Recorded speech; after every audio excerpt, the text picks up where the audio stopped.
ಎಂದಿನಂತೆ ಬಸ್ ಸ್ಟಾಪ್ನಲ್ಲಿ ಬಸ್ಗಾಗಿ ಕಾಯುತ್ತಾ ನಿಂತಿದ್ದ ವನಿತಾ ಸಮಯ ಸರಿಯುತ್ತಿದ್ದರಿಂದ ಆಗಾಗ್ಗೆ ವಾಚನ್ನು ನೋಡಿಕೊಳ್ಳುತ್ತಾ ಕತ್ತನ್ನು ಅತ್ತ ಇತ್ತ ಹೊರಳಿಸುತ್ತಾ ಸಮಯ ಮೀರುತ್ತಿದ್ದರೂ ಬಾರದ ಬಸ್ಗಾಗಿ ಚಡಪಡಿಸುತ್ತಿರುವುದನ್ನು ದೂರದಿಂದಲೇ ಗಮನಿಸುತ್ತಿದ್ದ ಹರೀಶ್ ಅವಳನ್ನು ಪರಿಚಯ ಮಾಡಿಕೊಂಡು ಮಾತನಾಡಿಸುವುದಕ್ಕೆ ಇದೇ ಸುಸಮಯವೆಂದುಕೊಂಡು ಅವಳು ನಿಂತಿದ್ದ ಜಾಗಕ್ಕೆ ಬಂದು ಅವಳ ಸನಿಹದಲ್ಲೇ ನಿಂತ. ಕಾಲೇಜ್ಗೆ ಹೊತ್ತಾಯಿತೆಂಬ ತವಕದಲ್ಲಿದ್ದ ವನಿತಾ ತನ್ನ ಪಕ್ಕದಲ್ಲಿರುವವರನ್ನು ಗಮನಿಸುವ ಗೋಜಿಗೆ ಹೋಗಲಿಲ್ಲ. ಗಡಿಯಾರದ ಮುಳ್ಳು 5, 10, 15, 20 ನಿಮಿಷಗಳು ಮುಂದೂಡುತ್ತಿದ್ದಂತೆಯೇ ವನಿತಾಳ ಆತಂಕ ಹೆಚ್ಚಾಗುತ್ತಿತ್ತು. ಬಾರದ ಬಸ್ಸನ್ನು ಶಪಿಸುತ್ತಾ ಆಟೋಗಾಗಿ ಪರದಾಡತೊಡಗಿದಳು. ಬೆಂಗಳೂರಿನಲ್ಲಿ ಗ್ರಾಹಕರು ಕೇಳಿದ ಸ್ಥಳಕ್ಕೆ ಯಾವ ಆಟೋದವರು ಬರುವುದಿಲ್ಲವೆಂಬ ಸತ್ಯವನ್ನರಿತಿದ್ದ ಅವಳಿಗೆ ಆಟೋ ಹಿಡಿಯುವುದು ದುಸ್ತರವೆನಿಸಿತು. ಇನ್ನು ಪರೀಕ್ಷೆಗೆ ಕೇವಲ 1 ಗಂಟೆ ಬಾಕಿ ಇದ್ದು ಅಷ್ಟರೊಳಗೆ ಕಾಲೇಜ್ ಸೇರಬೇಕು. ಇಲ್ಲವಾದರೆ ಅವಳ ಭವಿಷ್ಯಕ್ಕೆ ಹೊಡೆತ ಬೀಳುವುದು ಗ್ಯಾರಂಟಿ. ಅವಳ ಆತಂಕ ಮೇರೆ ಮೀರಿತ್ತು. ಅಸಹಾಯಕತೆಯಿಂದ ಅವಳ ಕಣ್ಣಲ್ಲಿ ನೀರು ತುಂಬುತ್ತಿದೆ. ವನಿತಾ ಪರದಾಟವನ್ನು ಹತ್ತಿರದಿಂದಲೇ ಗಮನಿಸುತ್ತಿದ್ದ ಹರೀಶ್ ಅವಳ ಪಕ್ಕಕ್ಕೆ ಬಂದು, ಎಕ್ಸ್ಕ್ಯೂಸ್ ಮೀ, ನಿಮ್ಮ ಬಸ್ ಬಂದಿಲ್ವಾ? ಎನಿ ಹೆಲ್ಪ್ ಎಂದಾಗ ವಸುಧಾ ಅವನ ಮಾತಿಗೆ ಬೆಚ್ಚಿ, it is none of your business ಪಟಾರೆಂದು ಉತ್ತರ ನೀಡಿ ಅವನಿಂದ ದೂರ ಸರಿದಳು. ದೇವರ ದಯೆಯಿಂದ ಅವಳಿಗೆ ಆಟೋ ಸಿಕ್ಕಲಾಗಿ ಅಂದು ಪರೀಕ್ಷೆಗೆ 10 ನಿಮಿಷ ಮೊದಲು ಕಾಲೇಜ್ ತಲುಪಿದಾಗ ಅವಳ ಮುಖದಿಂದ ಬೆವರಿಳಿಯುತ್ತಿತ್ತು. ಅಂದು ಪರೀಕ್ಷೆ ಮುಗಿಸಿ ಮನೆಗೆ ಹಿಂದಿರುಗಿದಾಗ ಅವಳಿಗೆ ಸಾಕಾಗಿ ಹೋಗಿತ್ತು. ಮತ್ತೆರಡು ದಿನಗಳು ಅದೇ ಬಸ್ ಸ್ಟಾಪ್ನಲ್ಲಿ ಅದೇ ಹುಡುಗ ಹರೀಶ್ ನಿಂತಿರುವುದನ್ನು ಗಮನಿಸಿದಳು. ಅಷ್ಟೇ ಅಲ್ಲ, ಅವನು ಇವಳ ಚಲನವಲನಗಳನ್ನು ಗಮನಿಸುತ್ತಿರುವುದು ವನಿತಾಗೆ ತಿಳಿಯದಿರಲಿಲ್ಲ. ಇದೇನಪ್ಪ ಹೊಸ ಕಷ್ಟ, ಈ ಹುಡುಗ ನನ್ನ ಹಿಂದೇಕೆ ಬಿದ್ದಿದ್ದಾನೆ? ಅವನನ್ನು ನೋಡಿದರೆ ನನ್ನ ವಯಸ್ಸಿನವನಂತೆಯೇ ಇದ್ದಾನೆ, ಆದರೆ ಅವನ ನೋಟ ನಡವಳಿಕೆಯೆಲ್ಲ ಬೇರೆ ರೀತಿಯೇ ಇದೆ. ಇವನಿಂದ ಹೇಗೆ ಪಾರಾಗುವುದು? ವಸುಧಾ ಮನದೊಳಗೆ ಉಪಾಯವನ್ನು ಹುಡುಕತೊಡಗಿದಳು. ಒಂದು ದಿನ ಬಸ್ನಲ್ಲಿ ತನ್ನ ಪಕ್ಕದಲ್ಲೇ ಆ ಹುಡುಗ ಕುಳಿತಾಗ ವಸುಧಾಳ ಫಜೀತಿ ಹೇಳತೀರದು. ಅವನು ನೋಡುವುದಕ್ಕೆ PUC ಓದುತ್ತಿರುವ ಹುಡುಗನಂತೆ ಕಂಡುಬಂದರೂ ಅವನ ನೋಟ ಬೇರೆಯೇ ಇರುವುದನ್ನು ಗಮನಿಸಿದ ವನಿತಾ ಒಳಗೆ ಹೆದರುತ್ತಿದ್ದಳು. ಈ ವಿಷಯವನ್ನು ಮನೆಯವರಿಗಾಗಲಿ ತನ್ನ ಸ್ನೇಹಿತೆಯರೊಂದಿಗಾಗಲಿ ಹಂಚಿಕೊಳ್ಳಲಾಗದೆ ಒಳಗೆ ತೊಳಲಾಡುತ್ತಿದ್ದಳು. 5-6 ತಿಂಗಳು ಇದೇ ತೊಳಲಾಟದಲ್ಲಿ ವನಿತಾ ದಿನಗಳನ್ನು ನೂಕುತ್ತಿದ್ದಳು. ಪ್ರತಿದಿನವೂ ಹರೀಶ್ ಇವಳ ಬಸ್ನಲ್ಲೇ ಹತ್ತುತ್ತಿದ್ದ. ಅವನು ಎಲ್ಲಿ ಇಳಿಯುತ್ತಾನೆಂದು ಅವಳಿಗೆ ಗೊತ್ತಾಗುತ್ತಿರಲಿಲ್ಲ. ಏಕೆಂದರೆ ಅವನಿಗೆ ಮೊದಲೇ ಇವಳು ಇಳಿಯುತ್ತಿದ್ದಳು. ಅವನೇನು ಇವಳಿಗೆ ತೊಂದರೆ ಮಾಡದಿದ್ದರೂ ಅವನ ನೋಟವೇ ಬೇರೆ ರೀತಿ ಇರುವುದನ್ನು ಇವಳು ಗಮನಿಸುತ್ತಿದ್ದಳು. ಕೆಲವೊಮ್ಮೆ 1-2 ಮಾತುಗಳ ವಿನಿಮಯವೂ ಆಗುತ್ತಿತ್ತು.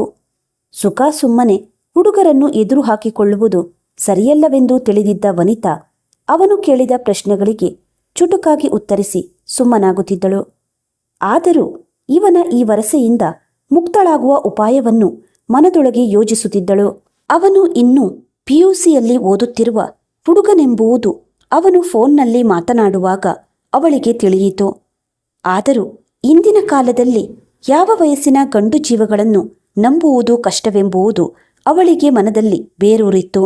ಈ ಚಿಕ್ಕ ಹುಡುಗನ ಮನಸ್ಸಿನಲ್ಲಿ ಪ್ರೇಮ ಭಾವವನ್ನು ಹೋಗಲಾಡಿಸಿ ಸಹೋದರ ಭಾವ ಮೂಡಿಸಬೇಕೆಂದು ನಿರ್ಧರಿಸಿದಳು. ಅಂದು ಕಾಲೇಜ್ನಲ್ಲೆಲ್ಲ ರಕ್ಷಾಬಂಧನದ್ದೇ ಮಾತುಗಳು. ನಾಳೆ ಆಚರಿಸಬೇಕಾಗಿರುವ ರಕ್ಷಾಬಂಧನಕ್ಕಾಗಿ ವನಿತಾ ಗೆಳತಿಯರೆಲ್ಲರೂ ರಾಖಿ ಕೊಳ್ಳಲು ಹತ್ತಿರದ ಅಂಗಡಿಗೆ ಹೋಗುವಾಗ ಅವಳೂ ಸಹ ಅವರ ಜೊತೆ ಹೋಗಿ ರಾಖಿಯೊಂದನ್ನು ಕೊಂಡು ತನ್ನ ಬ್ಯಾಗ್ನಲ್ಲಿ ಸೇರಿಸಿದಳು. ಅವಳ ಮನಸ್ಸಿನಲ್ಲಿ ಒಂದು ಹೊಸ ಯೋಜನೆ ರೂಪುಗೊಂಡಿತ್ತು. ಅಂದು ರಾತ್ರಿ ಮಲಗುವ ಮುಂಚೆ ಇಂದಿನ ಯುವ ಪೀಳಿಗೆಗೆ ಅತ್ಯಂತ ಇಷ್ಟವಾಗಿರುವ ಈ ರಾಖಿ ಹಬ್ಬದ ಬಗ್ಗೆ ತಿಳಿಯುವ ಕುತೂಹಲ ಉಂಟಾಗಿ ಗೂಗಲ್ ಸರ್ಚ್ಗೆ ಹೋದಳು. ಸರ್ಚ್ ಮಾಡುತ್ತಾ ಹೋದಂತೆ ಈ ರಕ್ಷಾಬಂಧನದ ಬಗ್ಗೆ ಅನೇಕ ವಿಷಯಗಳು ತಿಳಿಯುತ್ತಾ ಹೋಯಿತು.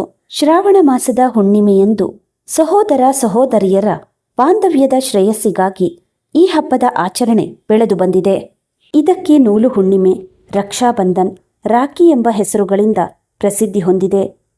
ಇದು ಕೇವಲ ರಕ್ತ ಸಂಬಂಧಿಗಳಿಗಷ್ಟೇ ಸೀಮಿತವಾಗಿರದೆ ಭಾವನಾತ್ಮಕ ಭಾತೃತ್ವದ ಬಂಧನಗಳವರೆಗೂ ಹಬ್ಬಿದೆ. ಸ್ವಂತ ಅಣ್ಣ ತಮ್ಮಂದಿರು ಇಲ್ಲದವರು ಅವರಿಗೆ ಅತ್ಯಂತ ಹತ್ತಿರವಾದವರೊಂದಿಗೆ ರಾಖಿ ಕಟ್ಟುವುದರ ಮೂಲಕ ಸೋದರತ್ವವನ್ನು ಬೆಸೆದುಕೊಳ್ಳುತ್ತಾರೆ. ಈ ಹಬ್ಬಕ್ಕೆ ಪ್ರಾಚೀನ ಐತಿಹಾಸಿಕ ಹಿನ್ನೆಲೆಗಳು ಇವೆ.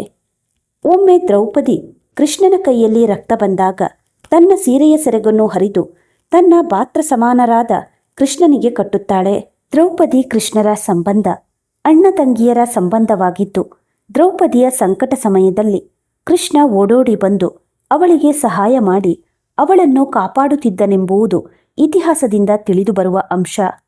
ಅದೇ ರೀತಿ ಅಲೆಕ್ಸಾಂಡರ್ನ ಪತ್ನಿ ಪುರೂರವನಿಗೆ ರಾಖಿಯನ್ನು ಕಟ್ಟಿ ಸಹೋದರತ್ವದ ಹೊಣೆಗಾರಿಕೆಯನ್ನು ಹೊರಿಸಿ ತನ್ನ ಗಂಡನನ್ನು ಉಳಿಸಿಕೊಳ್ಳುವ ಪ್ರಸಂಗವಿದೆ.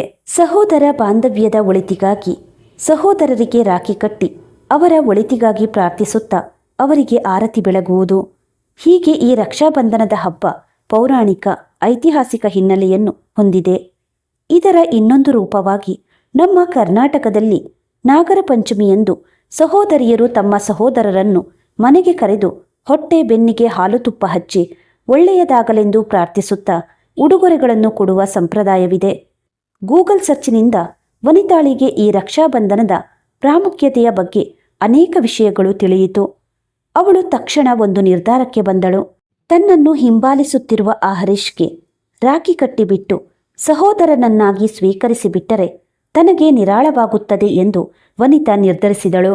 ಮಾರನೆಯ ದಿನ ಮಾಮೂಲಾಗಿ ಬಸ್ ಸ್ಟಾಪ್ನಲ್ಲಿ ಹರೀಶ್ ನಿಂತಿದ್ದಾಗ ವನಿತಾ ಅವನ ಹತ್ತಿರ ಹೋಗಿ ಹಲೋ ಬ್ರದರ್, ಹ್ಯಾಪಿ ರಕ್ಷಾಬಂಧನ್ ಎಂದು ಹೇಳುತ್ತಾ ಅವನ ಹಣೆಗೆ ತಿಲಕ ಹಚ್ಚಿ ಅವನ ಬಲಗೈಗೆ ರಾಖಿ ಕಟ್ಟಿದಾಗ ಹರೀಶ್ ತಬ್ಬಿಬ್ಬಾದ. ವನಿತಾಳನ್ನು ತನ್ನ ಪ್ರೇಯಸಿಯಂತೆ ಕಲ್ಪಿಸಿಕೊಂಡು ಅವಳ ಹಿಂದೆ ಮುಂದೆ ಸುತ್ತುತ್ತಿದ್ದ ಹರೀಶ್ಗೆ ಶಾಕ್ ಆಯಿತು. ವನಿತಾ ಕಟ್ಟಿದ್ದ ರಾಖಿಯನ್ನು ಮುಟ್ಟಿ ನೋಡಿಕೊಳ್ಳುತ್ತಾ ಅವಳನ್ನು ಸಹೋದರಿ ಭಾವದಿಂದ ನೋಡಲು ಪ್ರಾರಂಭಿಸಿದ. ಅವನ ನೋಟದಲ್ಲಿ ಬದಲಾವಣೆಯಾಗತೊಡಗಿತು. ಪ್ರೇಯಸಿಯ ಭಾವದಿಂದ ಭಾತೃತ್ವ ಭಾವಕ್ಕೆ ತಿರುಗಿದ ಈ ರಾಖಿಯ ಬಗ್ಗೆ ವನಿತಾಳಿಗೆ ಹೆಮ್ಮೆ ಎನಿಸಿತು. ಇಬ್ಬರ ಕಣ್ಣುಗಳು ಭಾವುಕತೆಯಿಂದ ತೇವಗೊಂಡವು. ವನಿತಾಳ ಜಾಣ್ಮೆಗೆ ತಲೆದೂಗಿದ ಹರೀಶ್ ತನ್ನ ವಾಲೆಟ್ನಿಂದ 100ರ ನೋಟೊಂದನ್ನು ತೆಗೆದು ತನ್ನ ಹೊಸ ಸಹೋದರಿಗೆ ಉಡುಗೊರೆ ನೀಡುವುದರ ಮೂಲಕ ವನಿತಾಳನ್ನು ಹರಸಿದ.